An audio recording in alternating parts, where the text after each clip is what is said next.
ఓం గం గణపతయే నమః. స్వర్ణలక్ష్మీ నమస్తే అస్తు. పరబ్రహ్మ స్వరూపిణి రాజ్యం దేహి ధనం దేహి సర్వకామాంచ దేహి మే. స్వర్ణలక్ష్మి అమ్మవారు ప్రతి ఒక్కరికి చక్కగా బ్రహ్మతత్వాన్ని, తద్వారా ప్రతి ఒక్కళ్ళు ప్రతి నిమిషం సంతోషంగా, హ్యాపీగా, ఉత్సాహంగా ఉండాలని చెప్పేసి అమ్మవారి యొక్క కృపా కటాక్షం ప్రతి ఒక్కరి మీద ఉండాలని చెప్పేసి మనం కోరుకుందాం, అమ్మవారిని ప్రార్థిద్దాం.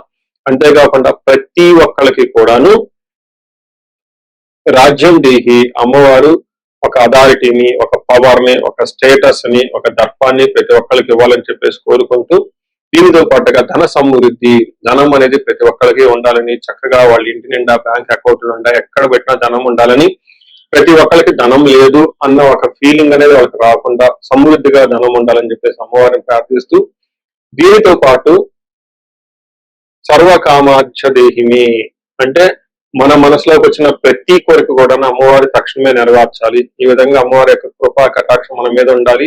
12 రాసుల వారు కూడా చక్కగా అభివృద్ధి జరిగి ఎంతో ఉత్సాహంగా ఉన్నతంగా ఎదగాలని చెప్పేసి మనం కోరుకుందాం. ఇప్పుడు మనం జూన్ మంత్ యొక్క రాశి ఫలాలు చెప్పుకుందాం.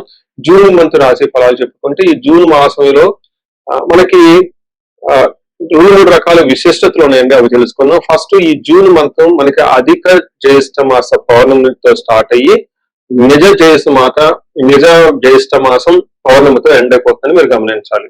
అయితే ఈ యొక్క 2 పౌర్ణముల మధ్య ఈ యొక్క జూన్ మంత్ ఉండటంతో ఇందులో 2-3 రకాల విశిష్టతలు ఉన్నాయి. ఈ మాసంలో ఫస్ట్ 2 శని త్రయోదశులు వస్తున్నాయండి. 2 శని త్రయోదశులు చాలా చాలా రేరుగా వస్తాయని గమనించుకోవాలి. కొన్నిసార్లు శని త్రయోదశి 4-5 నెలలకు కూడా రాలేదు. పోయిన సంవత్సరం ఐ థింక్ ఇదే విధంగా జరిగింది. 5 నెలల వరకు శని త్రయోదశి లేదు. చాలా మంది పూజలు చేసుకోవాలన్నా కానీ, శనికి సంబంధించిన ఏమైనా పరిహారాలు చేసుకోవడానికి శని త్రయోదశి చాలా బెస్ట్ ది. అలాంటిది శని త్రయోదశులు 2 వస్తున్నాయని గమనించుకోవాలి. వీటితో పాటుగా చాలా మందికి ఎప్పుడైతే అమావాస్య వెళ్ళిపోయిందో మనకి నిజ జ్యేష్ఠ మాసం స్టార్ట్ అవుతుంటూ చాలా మందికి పెళ్లిళ్ళు సీజన్ వస్తుందని మనం చెప్పుకోవాలి. పెళ్లిళ్ళకి చాలా అనుకూలమైన టైం అని గమనించాలి. ఇంకొక ముఖ్యమైన విషయము, లాస్ట్ అంటే జూన్ ఎండ్ లో మనకి ఏరువాక పున్నమి అని వస్తుంటుంది. ఇది రైతులకు ప్రత్యేకంగా చాలా చాలా ముఖ్యమైన రోజు. ఆ రోజున అందరూ అర్కలు కట్టుకుంటారు. ఎద్దులకి చక్కగా మనకేమంటారు అలంకరణ చేసుకొని గుడి చుట్టూ తిరుక్కొని అక్కడ నుంచి అరక కట్టుకొని ఊళ్ళల్లోకి వెళ్ళిపోయేసి పొలం దున్నటం స్టార్ట్ చేస్తారని గమనించాలి.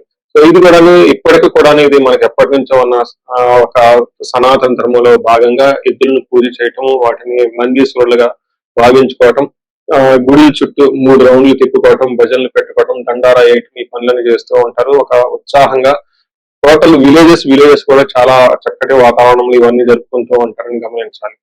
సో ఇది ఈ జూన్ మంత్ లో ఉన్న యొక్క విశిష్టతలు, ముఖ్యమైన పండగలు, అలానే ముఖ్యమైన ఇంపార్టెంట్ డేట్లను మనం చెప్పుకున్నాం. ఇప్పుడు ఇంకొకటి చెప్పుకోబోతున్నాం, అది జ్యోతిష శాస్త్రం ప్రకారంగా గ్రహాల గురించి. జూన్ మాసంలో 5 గ్రహాలు మారుతూ ఉన్నాయండి. 28వ తారీఖున అంటే నెల బిగిన అవ్వక ముందే బుధుడు మారుతూ ఉన్నారు. వీళ్ళతో పాటు శుక్రుడు, కుజుడు, సూర్యుడితో మారుతూ ఉన్నారు జూన్ మాసంలో. ఇంకా ముఖ్యమైనది సంవత్సరానికి ఒక్కసారి మారే గ్రహం ఏంటంటే గురువు మారుతూ ఉన్నారు. ఈ గురువు జూన్ 2వ తారీఖున మారుతూ ఉన్నారు. అంటే మనం జూన్ మంత్ లో 5 గ్రహాల యొక్క ప్రభావం ఎలా ఉండబోతుంది అనేది మనం చెప్పుకుంటూ ఉన్నాం అన్నమాట. మనం వృషభ రాశి చూస్తే ఈ మంత్ కొంచెం మిక్స్డ్ గా ఉంటుంది. కొంచెం చాలా కేర్ఫుల్ గా వెళ్ళవలసిన మంత్ అని మీరు గమనించుకోవాలి. ఏ విధంగా అంటే కృతిక ముందు అది చెప్పుకునే పోయే ముందు ఇందులో ఉన్న నక్షత్రాలు చూద్దాం. కృతిక 2, 3, 4 పాదాలు, రోహిణి 1, 2, 3, 4 పాదాలు, మృగశిర 1, 2 పాదాలంతా కూడా ఈ రాశిలో ఉంటారని గమనించాలి. పేరు బలం ప్రకారం చూసుకుంటే ఈ ఊ ఏ ఓ వా వి ఓ అన్న లెటర్స్ అంతా కూడా పేరు వృషభ రాశిలో ఉంటారని గమనించాలి. మనం ముందుగా చెప్తున్న విధంగా 5 గ్రహాలు మారుతూ ఉంటే ఎక్కువగా మారిన గ్రహాలు వీళ్ళకి మిక్స్డ్ గా ఉన్నాయి. ఒక 3 గ్రహాలు మాత్రమే ప్రతికూలంగా, 2 మాత్రమే అనుకూలంగా ఉన్నాయి. కొన్ని జాగ్రత్తగా ఆలోచించుకొని ప్లాన్ వెళ్ళవలసిన మంత్రం మీరు మనసులో పెట్టుకోండి. మనం లఘు గోచారం, సూక్ష్మ గోచారం ప్రకారం చూస్తే సూర్యుడి వల్ల వీళ్ళకి ధన ప్రవాహం వస్తూ ఉంటుంది. కానీ కుజుని వల్ల అనారోగ్యానికి గురే అవకాశం ఎక్కువగా ఉంటుంది. తర్వాత శ్రీయం విభూతి అంటే బుధుని వల్ల శ్రీయం ధనం వచ్చే అవకాశం ఎక్కువ ఉంటుంది. విభూతి ఆల్రౌండ్ ప్రాస్పరిటీ కూడా ఉంటుందని మనం చెప్పుకోవచ్చు. అయితే ఇండివిజువల్ గా ప్రతి గ్రహం కూడా ఒక ఛాలెంజింగ్ గా ఉంటుంది, ఒక ఆపర్చునిటీస్ కూడా ఉండే అవకాశం ఎక్కువ ఉంటుంది. అందుకని ఎక్కడెక్కడ ఛాలెంజింగ్ గా ఉంటుంది, ఎక్కడెక్కడ మనకి ప్రాబ్లమాటిక్ ఉందో మనం చూద్దాం. ఇందులో సూర్యుడు వీళ్ళకి రెండో స్థానంలో ఉండటం కొంచెం జాగ్రత్తగా ఉండాలని గమనించాలి. ఇందులో మనకి ఏం చెప్తారంటే సంస్కృతంలో ఫస్ట్ హీనత్వం దుష్ట సంసర్గో మనస్తాపో శిరోగత నిష్ఫలం కృషి వాణిజ్యం వ్యక్తరాశి గతం రవి అని చెప్తారు సంస్కృతంలో. అంటే దీని మీనింగ్ ఏంటంటే హీనత్వం అంటే మీకు నీచ బుద్ధి వస్తుంది, దుష్ట బుద్ధి వస్తుంది, దుష్ట సంసర్గో చెడ్డ వాళ్ళతో కలిసి వాళ్ళతో మీరు పరిచయాలు పెంచుకునే అవకాశాలు చేసే పరిస్థితులు వస్తూ ఉంటుంది.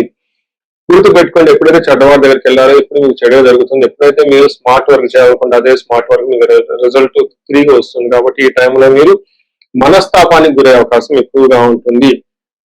శిరోగత అంటే తలనొప్పి కూడా వస్తుంది. దీంతో పాటు నిష్ఫలం కృషి వాణిజ్యం, ఏదైనా హార్డ్ వర్క్ చేసినా బిజినెస్ చేసినా వీళ్ళంతా మీకు ప్రాబ్లం అవుతుందని గమనించాలి.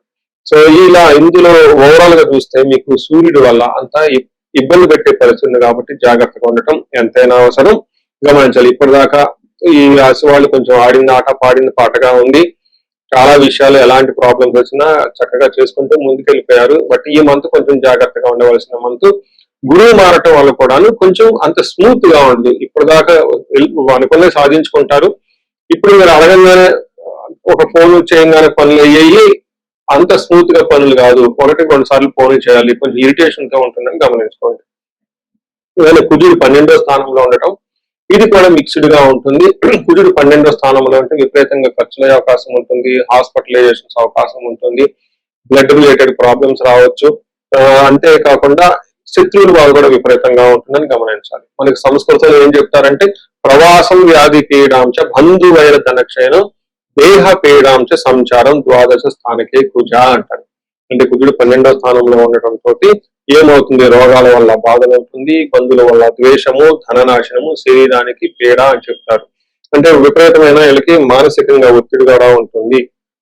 బట్ ధన ప్రవాహం అయితే తీసుకొని వస్తుంటారు అని చెప్తారు. ఇదే విధంగా బుధుడు చక్కగా మంచి అనుకూలత ఉన్నారు, బాగా కలిసి వస్తున్నారు. బుధుడు మంచి సపోర్ట్ ఇస్తున్నారని తెలుసుకోవాలి. తద్వారా ఇప్పటి వరకు కాని పనులయ్యే అవకాశం ఉంటుంది.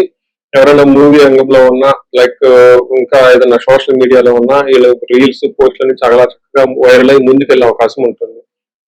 తర్వాత శుక్రుడు ఇక 3వ స్థానంలో ఉండటంతో ఇక్కడ మిక్స్డ్ రిజల్ట్ అని చెప్తారు. ఒక పక్కన మీ యొక్క మాటకి విలువ పెరగటం, మీకు గౌరవం రావటం, చలామణి అవ్వటం, పలుకుబడి ఉండటము, ఇవన్నీ ఇస్తూనే మరో పక్కన శత్రువులు పెరగటము, ధనం ఖర్చు విపరీతంగా అవ్వటము, అంతేకాకుండా ఒక్కోసారి మీకు మెయిన్ మీరు చేసే ప్రొఫెషన్ కి ఇబ్బందులు కూడా వచ్చే అవకాశం ఉంటుంది. ఓవరాల్ గా ఇది మిక్స్డ్ పీరియడ్ అని మీరు తెలుసుకోవాలి. సో చూశారు కదండి, ఇప్పటిదాకా ఉన్న ఈ 3-4 గ్రహాలు కూడాను మిక్స్డ్ గా ఉండటంతో వృషభ రాశి వాళ్ళు కొంచెం జాగ్రత్తగా వెళ్ళటం ఎంతైనా ముఖ్యం. ఈ రాశి వాళ్ళకి పరిహారాలు మీరు చూస్తే నవగ్రహాల చుట్టూ తిరగటం చాలా ఇంపార్టెంట్. వీటితో పాటు మీరు లక్ష్మీదేవికి సంబంధించిన ఉపాసన చేస్తే చాలా బాగుంటుంది. వాళ్ళకి మహాలక్ష్మి అష్టకం చదువుకోవటము, శుక్రవారాలు కొంచెం నియమంగా ఉండటం, కుజుడికి సంబంధించి మీరు కందులు దానం చేయటం, వీటితో పాటు హనుమాన్ చాలీసా చక్కగా చదువుకుంటూ ఉంటే బాగుంటుంది.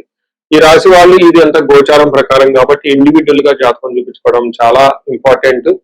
ఈ రాశి వాళ్ళకి అష్టైశ్వర్యాలు కలగాలని చెప్పేసి, భోగభాగ్యాలు కలగాలని చెప్పేసి కోరుకుంటున్నాను. మనం ఇప్పుడు రెమెడీస్ చూసుకుంటే ముఖ్యంగా నేను అందరికీ సలహా ఇచ్చేది ఏంటంటే, మీ వయసు కనుక 35 to 45 ఉండి ఎక్కడ లైఫ్ లో మీరు ఆగిపోయారు, ఇప్పటిదాకా గ్రోత్ ఉంది, చక్కగా ఒక మేనేజర్ పొజిషన్ లో ఉండి ఉన్నతంగా ఉంది, కానీ లైఫ్ ఇప్పుడు అనేది మీకు ఛాలెంజింగ్ గా ఉంది. దీన్ని మనం జనరల్ గా మిడ్ లైఫ్ క్రైసిస్ అని చెప్తూ ఉంటారు చాలా మంది. బట్ జ్యోతిష శాస్త్రంలో మిడ్ లైఫ్ క్రైసిస్ ఎందుకు వస్తుంది అనేది చాలా చక్కగా వివరించడం జరిగింది. ఆ టైంలో మీకు శాపాలు అనేవి యాక్టివేట్ అవుతూ ఉంటుంది. ఆ టైంలో మీకు గ్రహ దోషాలు ఉంటాయి, ఈ గ్రహ దోషాలు కూడా మీకు యాక్టివేట్ అవుతూ ఉంటాయి.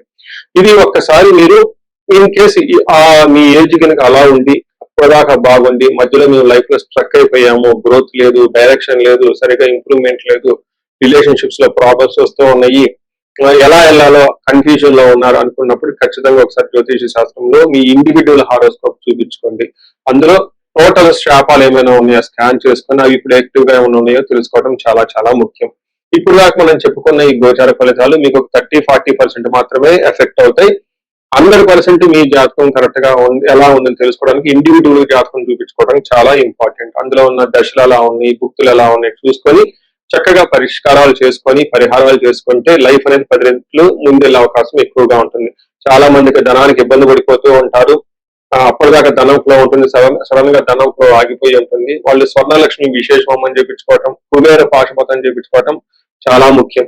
దీనితో పాటు చాలా మంది భార్యాభర్తల మధ్య అన్యోన్యత అనేది లేకుండా చాలా ఇబ్బంది పడిపోతూ ఉంటారు. ఏదో ఉన్నామంటే ఉంటారు కాబట్టి ఈ యొక్క భార్యాభర్తల మధ్య గొడవ వల్ల ఇంట్లో అనేక రకమైన ప్రాబ్లమ్స్, మిస్అండర్స్టాండింగ్స్ వస్తూ ఉంటాయి. బంధువుల చుట్టాలతో కూడా ఒకసారి మీకు అంతా విలువివ్వకుండా పోతూ ఉంటారు. ఇలాంటి వాళ్ళు అన్యోన్య దాంపత్య పాశుపతం చేపించుకోవటము, లేదా విశ్వావసు గంధర్వరాజ మహా హోమం చేయించుకోవటం, విశేష హోమం చేయించుకుంటే జాతకంలో ఉన్న దోషాలు పోయి చక్కగా ఉంటారు.